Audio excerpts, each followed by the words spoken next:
Bismillahirrahmanirrahim. Assalamualaikum warahmatullahi wabarakatuh. Alhamdulillahirabbil alamin. Wassalatu wassalamu ala asrofil anbiya'i wal mursalin wa ala alihi wa sahbihi ajmain, amma ba'd. Puji syukur kehadirat Allah Subhanahu wa taala, yang mana pada kesempatan hari ini kita masih diberikan oleh Allah beribu-ribu nikmat pada kita, lahir maupun batin. Lahirnya kita diberikan kesehatan walafiat, batin oleh Allah diberikan ketentraman, damaian hati, di mana Allah terus membimbing kita jalannya. Amin. Nikmat yang paling besar adalah nikmat iman dan Islam.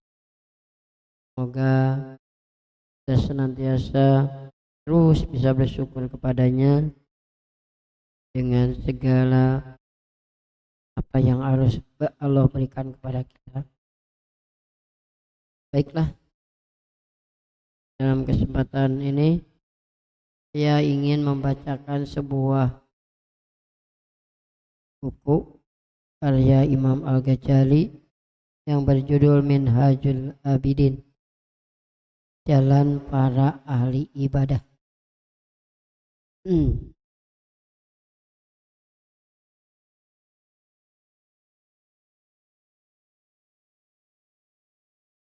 Pendahuluan.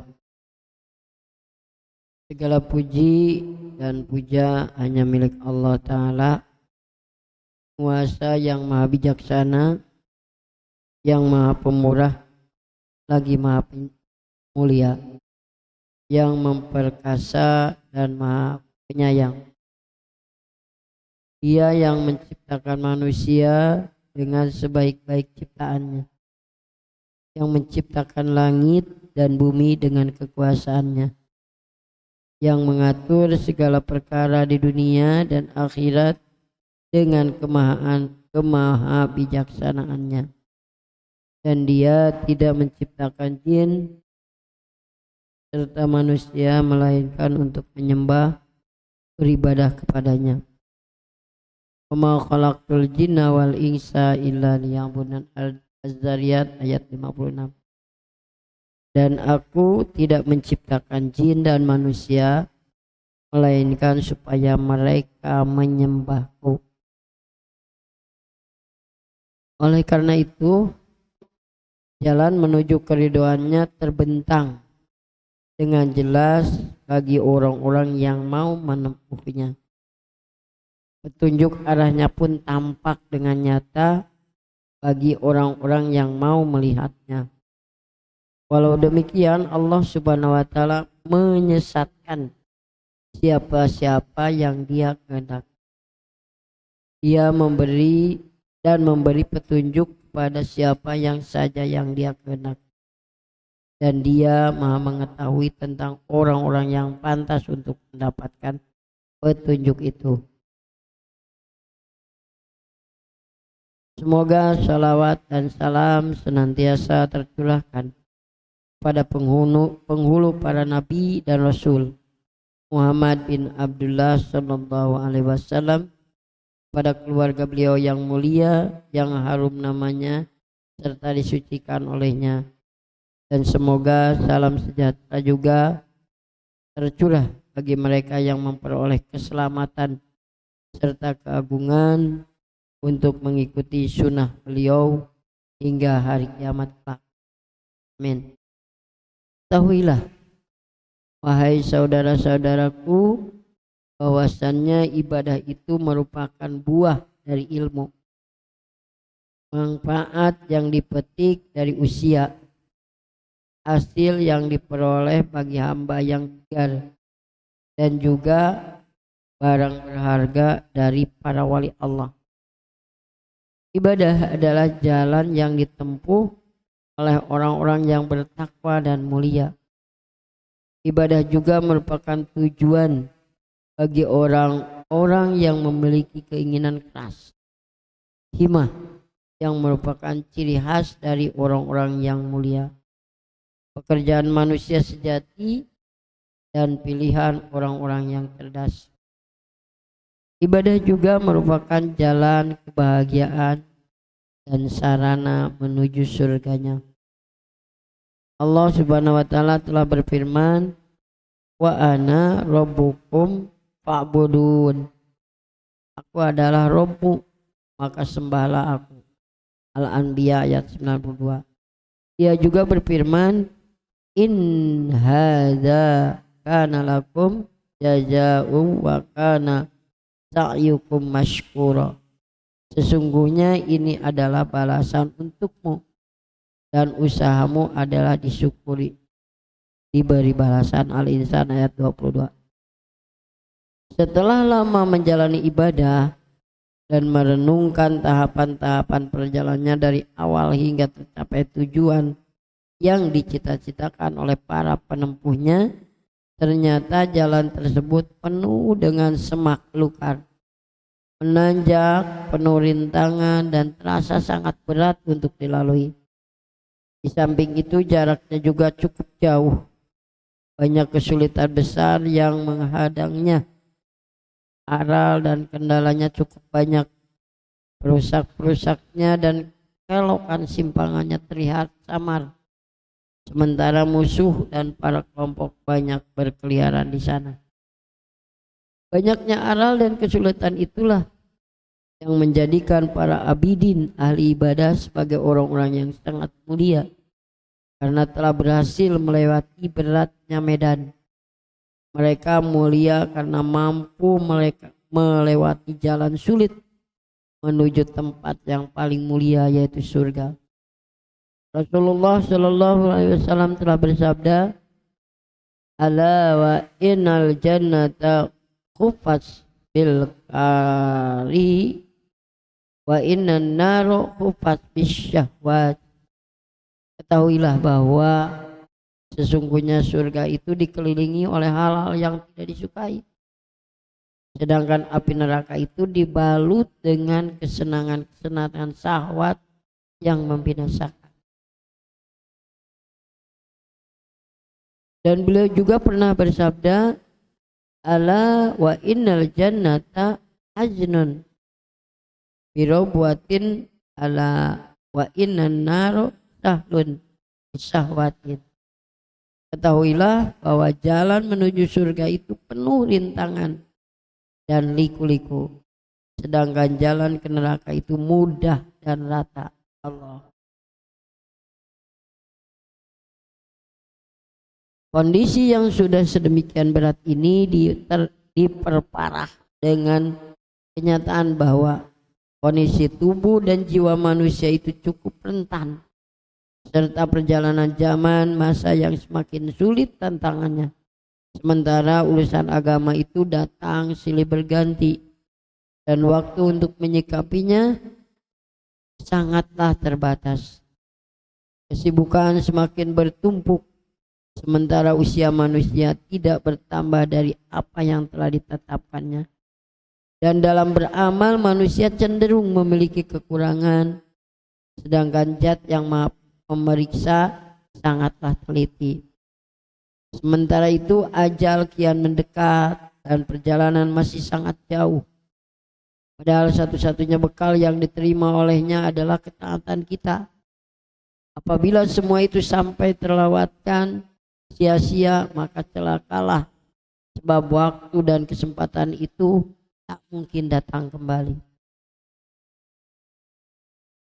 Bagi siapa saja yang telah berhasil mendapatkannya, maka ia termasuk ke dalam kelompok orang yang beruntung dan berbahagia selama-lamanya. Dan bagi yang terlewatkan darinya, maka ia telah merugi bersama orang-orang yang merugi dan binasa bersama orang-orang yang binasa. Maka jalan untuk mencapai tujuan tersebut menjadi tantangan yang amat berat. Bahaya yang menghadang sungguh besar. Jadi sungguh mulia orang-orang yang mampu melewati jalan ini dan telah berhasil mencapai tujuannya serta mendapatkan apa yang selama ini dicarinya. Jumlah mereka yang sangat sedikit. Mereka itu orang-orang mulia yang telah dipilih oleh Allah Azza wa Jalla untuk mengetahuinya dan untuk mencintainya, yaitu orang-orang yang telah ditepatkan langkah mereka dengan bimbingan dan perlindungannya, kemudian diantarkan untuk mencapai keridhaan dan surganya. Maka dari itu marilah kita memohon kepada Allah yang Maha Agung, semoga Dia menjadikan kita termasuk golongan yang beruntung mendapatkan rahmat-Nya. Amin. Ketika kami menemui jalan ini, kami segera memperhatikannya dengan seksama dan mencari cara agar bisa menempuhnya dengan selamat. Dan cara itu adalah dengan bimbingan dari Allah Subhanahu wa Ta'ala, agar kami tidak menempuh bagian jalan yang penuh rintangan membinasakan, yang bisa membuat kami ikut binasa bersama orang-orang yang memang sudah lebih dulu menempuhnya. Semoga Allah Ta'ala melindungi kita semua dari kemungkinan buruk tersebut. Amin. Untuk tujuan yang sama, di samping kitab ini kami juga telah menulis beberapa kitab seperti Ihya Ulumuddin, Al-Qurbah, Illallahi Ta'ala, dan lainnya yang mengupas cara menempuh dan menepati jalan menuju Allah Ta'ala. Bahasan dalam buku-buku tersebut cukup mendetail guna memberi pemahaman kepada masyarakat secara umum sehingga mereka dapat meraih manfaat darinya dan menyelami apa-apa yang belum mereka ketahui secara baik tentang jalan tersebut. Perkataan apalagi yang lebih fasih dari firman Allah Tuhan semesta alam. Namun nyatanya masih banyak orang yang menganggap perkataan itu sebagai dongeng orang-orang terdahulu. Tidakkah engkau pernah mendengar ucapan Zainal Abidin Ali bin Husain bin Ali bin Abi Thalib yang menyenandungkan syair berikut ini? Sungguh akan kusembunyikan ilmuku agar tak terlihat oleh orang bodoh yang bisa tergoda dengannya. Telah terlebih dahulu melakukan ini Abu Husain terhadap Husain, Abu Hasan terhadap Husain, dan sebelumnya ia pun mewasiatkan kepada Hasan, duhai Tuhan, jikalau inti ilmu itu aku bukakan, niscaya akan dikatakan kepadaku, engkau ini penyembah berhala, dan kaum muslimin akan menghalalkan darahku karena memandang perbuatan terburuk mereka itu baik adanya. Orang-orang yang berusaha memahami ajaran agama atau syariat Islam, hatinya pasti terpanggil untuk melihat pada semua makhluk Allah dengan pandangan kasih sayang dan meninggalkan sikap saling menyombongkan diri di antara sesama.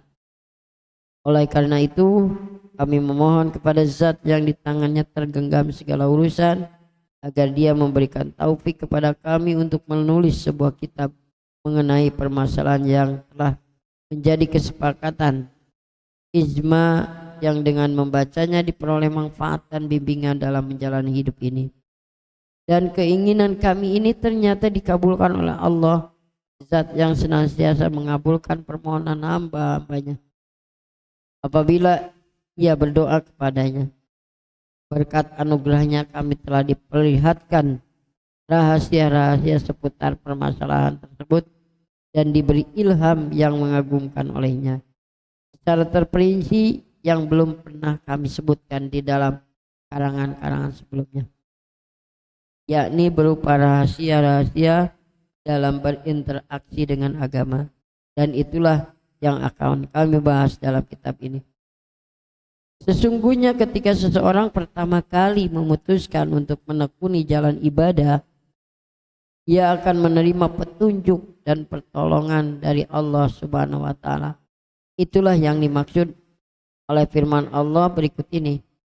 Apa man syarahallahu sadrahu lil Islam fahuwa ala nurim mar rabbih. Maka apakah orang-orang yang dibukakan Allah hatinya untuk menerima agama Islam, maka lalu ia mendapat cahaya dari Rabb-nya, sama dengan orang yang membatu hatinya.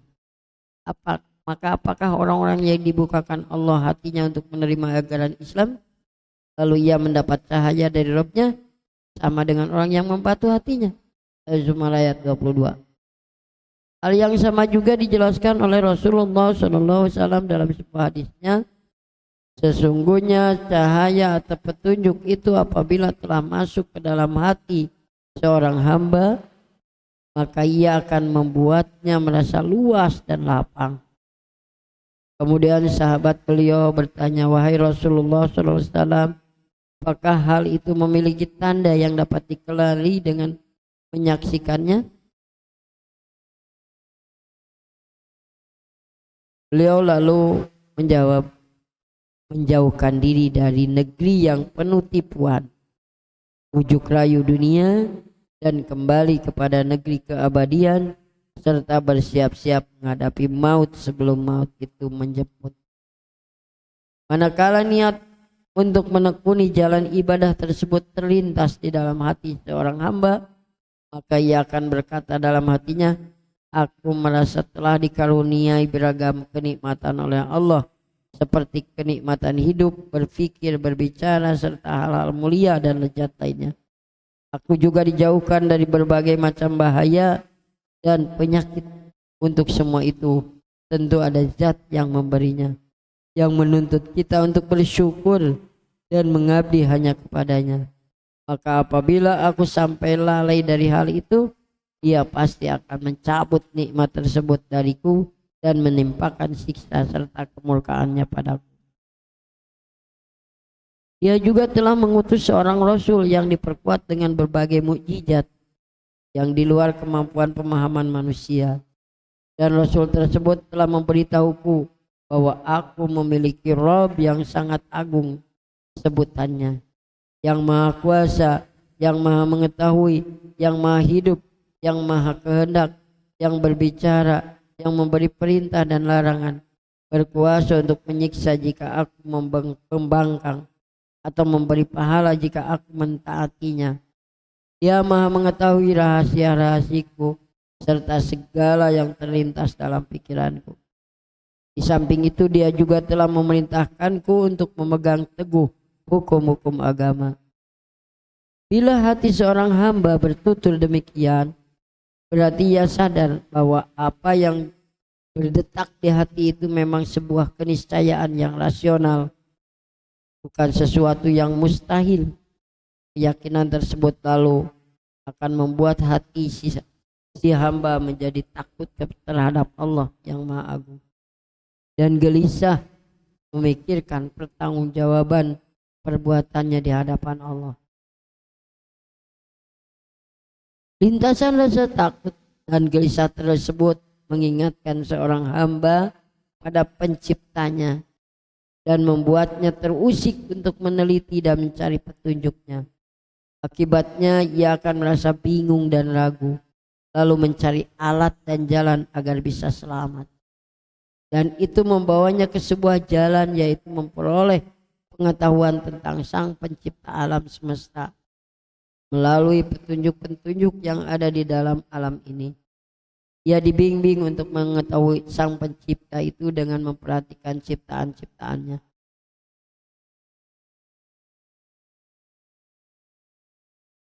Maka ia lalu bisa mempercayai eksistensi yang gaib, yang mengetahui bahwa dia adalah satu-satunya Tuhan dan Pencipta yang memberi tugas, perintah dan larangan kepada setiap manusia. Jadi tahapan pertama di jalan ibadah ini adalah memikirkan segala sesuatu tentang penciptaan alam semesta, agar ia bisa memperoleh pengetahuan tentang Sang Penciptanya. Ini dinamakan tahapan ilmu dan makrifat. Nanti akan dibahas di bab 1. Seorang hamba Allah hendaknya memikirkan secara serius semua petunjuk dan bukti-bukti tentang Allah yang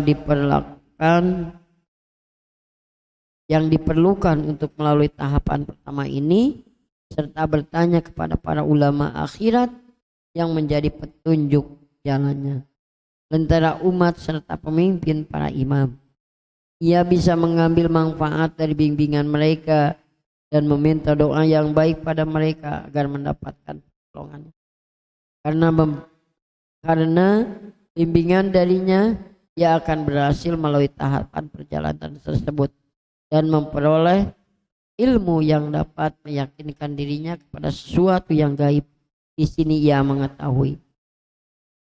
mengetahui, saya hanya punya satu Rabb yang esa dan tidak ada sekutu baginya. Dialah yang telah menciptakan aku, memintaku untuk senantiasa bersyukur kepadanya karena beragam nikmat yang telah Dia berikan padaku. Dia memerintahkanku untuk mentaatinya secara lahir maupun batin dan melarangku berbuat ingkar. Dia janjikan balasan nikmat yang kekal bagi mereka yang menaatinya, dan sebaliknya hukuman yang kekal pula bagi mereka yang ingkar dan tidak bersyukur.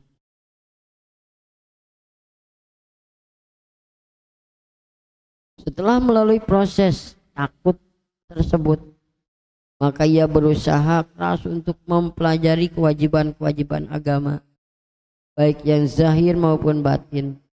Manakala ilmunya tentang kewajiban-kewajiban agama itu telah sempurna didapat, ia akan bangkit untuk mulai beribadah dan menyibukkan diri dengannya.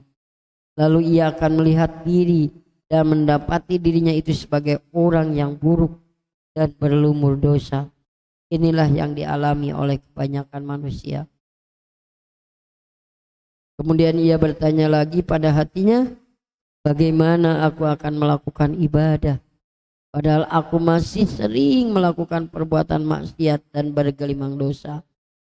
Maka pertama-tama yang harus dilakukannya adalah bertobat kepada Allah agar Dia berkenan mengampuni dosa-dosanya dan membebaskan dirinya dari tawanan hawa nafsu, lalu menyucikan diri dari kotoran-kotoran lainnya agar ia pantas untuk berkhidmat dan mendapat ridhonya dan mendapat keridoannya. Setelah itu sang hamba mulai menjalani tahapan tobat. Ia harus melalui tahapan ini agar sampai kepada tujuan yang hendak dicapai. Untuk itu ia mulai bertobat sesuai syariat yang ditetapkan Allah hingga dapat lebih lancar menempuh jalan memujinya. Dan ketika sang hamba telah melalui proses tobat dengan benar, ia melanjutkannya dengan menekuni jalan ibadah dengan hati yang sudah bersih dan suci dari dosa. Namun kemudian ia harus berhadapan dengan bermacam godaan yang menghadang jalannya ibadah. Tahapan ketiga yang dinamakan tahapan godaan ini sangat negatif karena bisa merusak taatan kepada Allah. Keempat godaan tersebut adalah: 1, dunia; 2, manusia; 3, setan; 4, hawa nafsu. Hamba Allah pasti menemui keempat godaan tersebut di jalan ibadahnya, dan tidak ada jalan untuk selamat dari hadangan rintangan godaan tersebut kecuali penolakan keras dari dalam diri dan segera menyingkirkan itu semua dari hadapannya. Jika ini tidak dilakukan, maka ia tidak akan mencapai keinginannya untuk beribadah. Untuk bisa melalui tahapan berbahaya ini, seorang hamba memerlukan 4 hal sebagai bekal, yaitu melepaskan diri dari ikatan dunia, menyendiri dari kesibukan manusia lainnya, berperang melawan bisikan setan, dan menaklukkan hawa nafsu. Godaan hawa nafsu ini merupakan tahapan yang paling berat untuk ditaklukkan. Sebab setiap manusia mempunyai kecenderungan untuk tidak bisa lepas dari perangkapnya. Nafsu itu merupakan sarana yang menyatu dalam kehidupan manusia. Dan manusia tak mungkin hidup tanpa nafsu. Jadi mustahil bisa dihapuskan sama sekali. Ini berbeda dengan setan yang bisa dikalahkan secara mutlak. Yang bisa kita lakukan adalah mengendalikan hawa nafsu tersebut. Sebab nafsu tidak akan membawa kita kepada kebajikan dan justru menjauhkan kita dari Allah Ta'ala.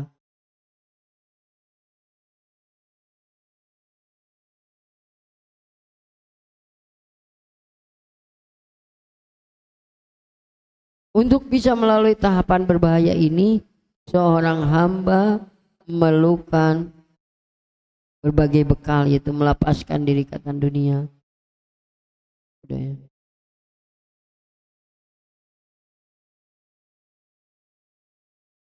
Untuk bisa menaklukkannya, seorang hamba perlu membelenggu hawa nafsu itu dengan belenggu takwa, agar nafsu itu tetap setia kepada ketaatan. Jadi nafsu itu tidak dimusnahkan sama sekali dan tidak pula diikuti keinginannya.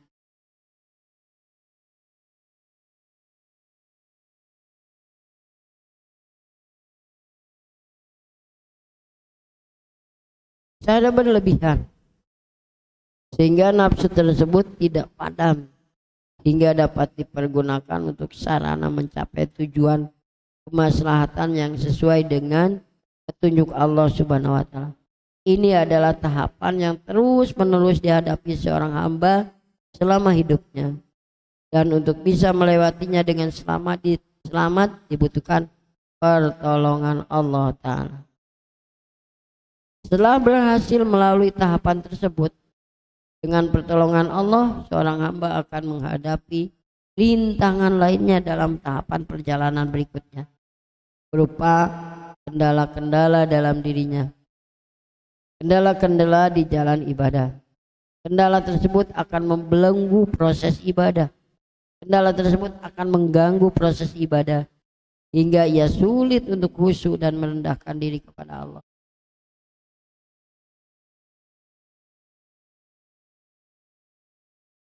Kendala itu meliputi 4 hal. 1, rezeki.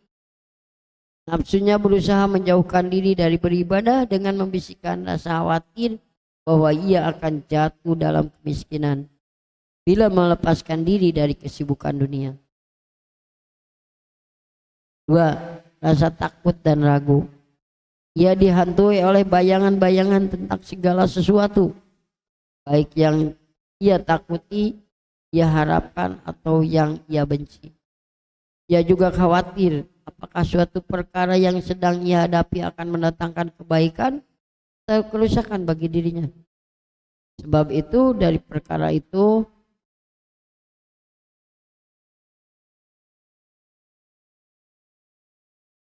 tidak jelas, maka hatinya seketika tersibukkan dengannya dan mungkin ia akan terjerumus dalam kerusakan karena rasa khawatir itu. Musibah dan kesulitan hidup. Ia mengalami berbagai musibah dan kesulitan hidup yang menderanya dari berbagai arah. Padahal ia telah mencurahkan hidupnya untuk beribadah kepada Allah agar berbeda dengan manusia lainnya. Dan dia sudah sekuat tenaga memerangi setan dan mengendalikan nafsunya. Maka betapa banyak kengerian dan kesulitan yang akan dihadapinya dalam hidup yang bisa memalingkannya dari jalan ibadah Allah.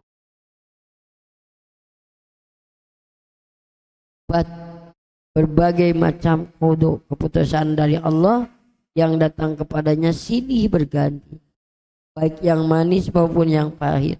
Sedangkan nafsu berlomba-lomba menggodanya dengan keluhan di waktu pahit dan rayuan melenakan di waktu manis. melenakan di waktu manis. Seringkali seorang hamba harus berhadapan dengan keempat bayangan tersebut. Dan untuk menghadapinya dibutuhkan 4 senjata, yaitu 1. Berserah diri hanya kepada Allah Ta'ala dalam masalah rezeki. 2. Menyerahkan kepadanya segala urusan yang telah sedang dan akan terjadi. Yang ketiga, bersabar saat mengalami musibah dan kesulitan hidup. Yang keempat, ridho atau rela terhadap qada yang apapun yang diturunkan Allah kepadanya. Jika keempat sifat di atas sudah tertanam dalam dirinya dan dengan pertolongan Allah ia berhasil melewati tahapan rintangan tersebut, maka ia akan memasuki tahapan perjalanan ibadah lainnya.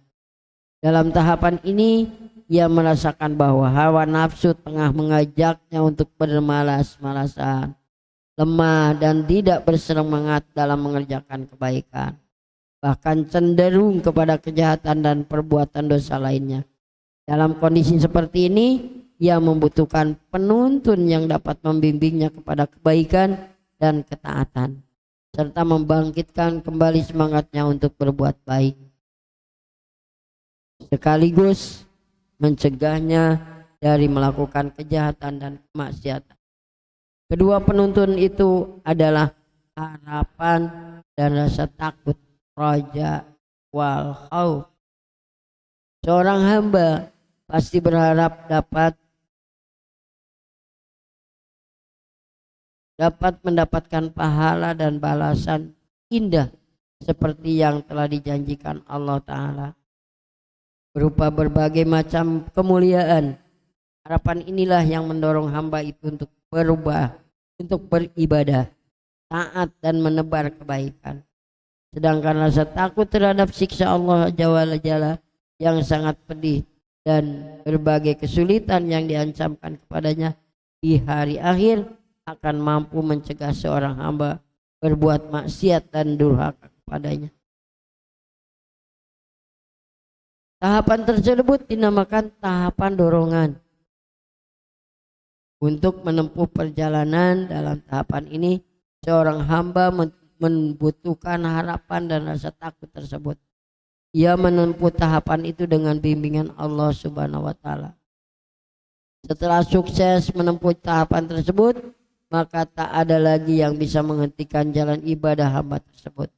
Ia sudah tidak lagi menemui penghalang yang menyibukkan hatinya, yang tinggal hanyalah dorongan dan ajakan untuk beribadah dan berbuat kebajikan.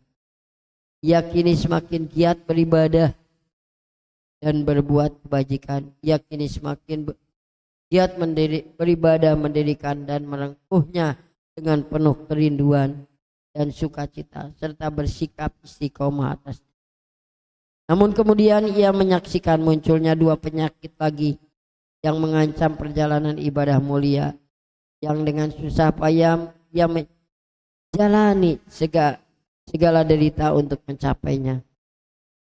2 penyakit yang sangat mengganggu itu adalah riya atau pamer, ujub atau membanggakan diri.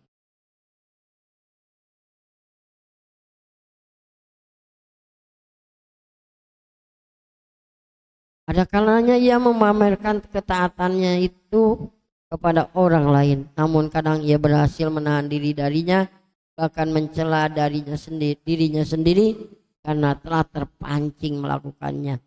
Apabila ia mengagumi dirinya sendiri, maka nilai ibadahnya pun menjadi batal, rusak dan tidak berguna, sia-sia karenanya.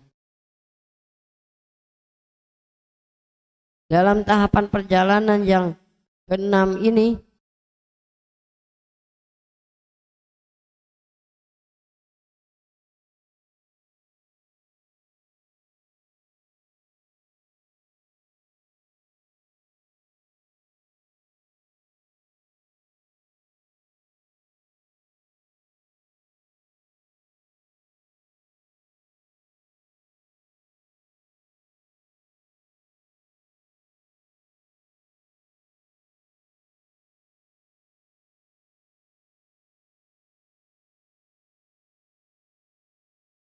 dalam tahapan perjalanan yang ke-6 ini, yaitu menghindari faktor-faktor perusak ibadah, kita berhadapan dengan faktor yang bisa merusak ibadah dan agama kita. Untuk bisa melaluinya dengan selamat dibutuhkan dua hal penting, yaitu ikhlas dan mengingat semua nikmat yang diberikan oleh Allah selama ini agar kebaikan yang dikerjakannya itu selamat dari nilai-nilai yang merusak. Berkat izin dan pertolongan Allah Subhanahu wa taala serta kesungguhan hatinya, ia pun mampu melewati tahapan perjalanan ini dan bisa beribadah dengan sebaik-baiknya.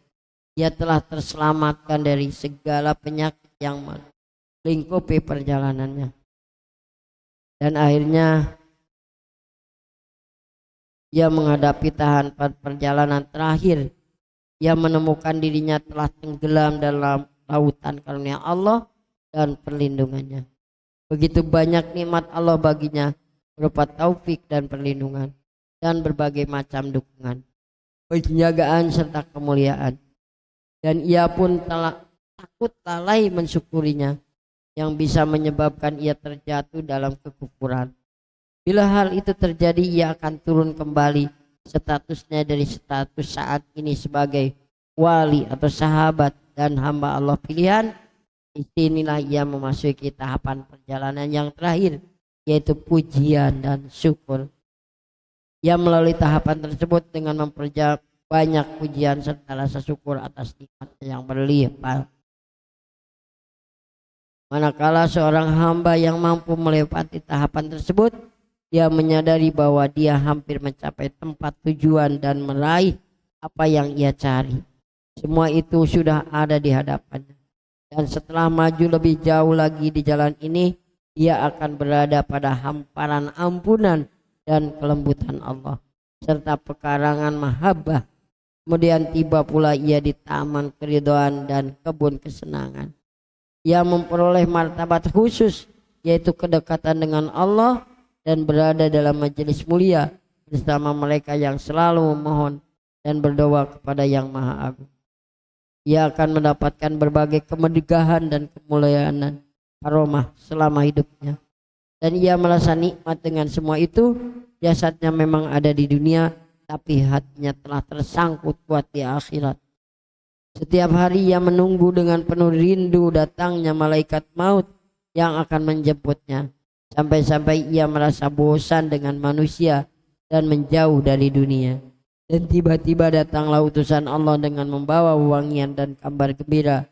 Kemudian mereka memindahkannya dari alam dunia yang fana ke alam akhirat yang bersifat abadi.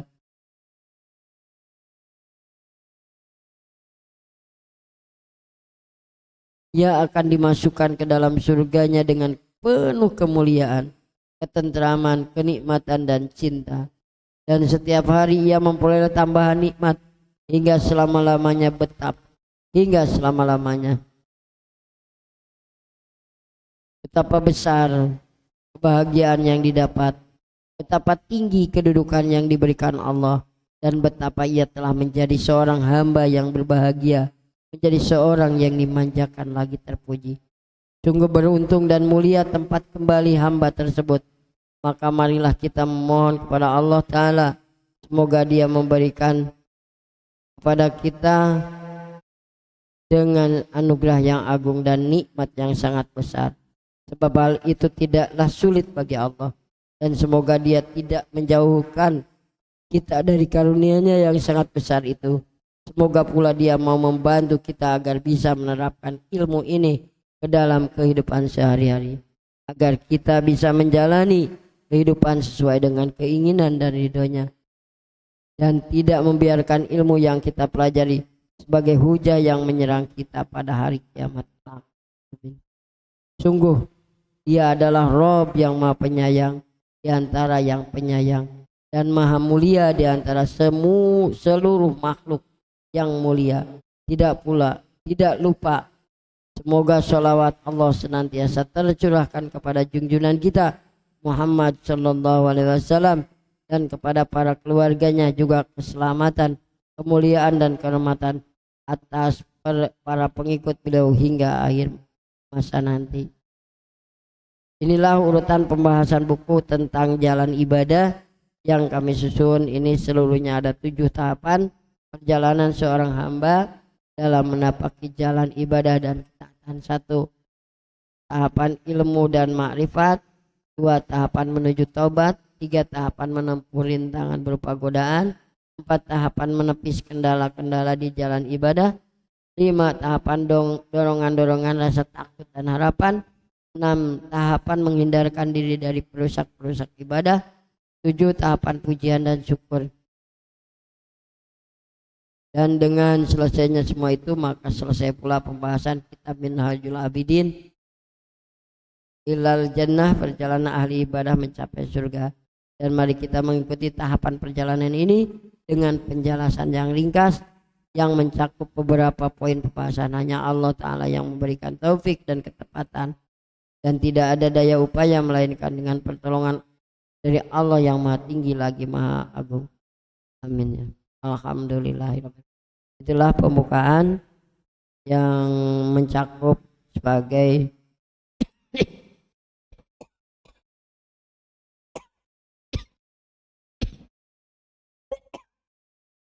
ringkasan dari kitab Minhajul Abidin ini.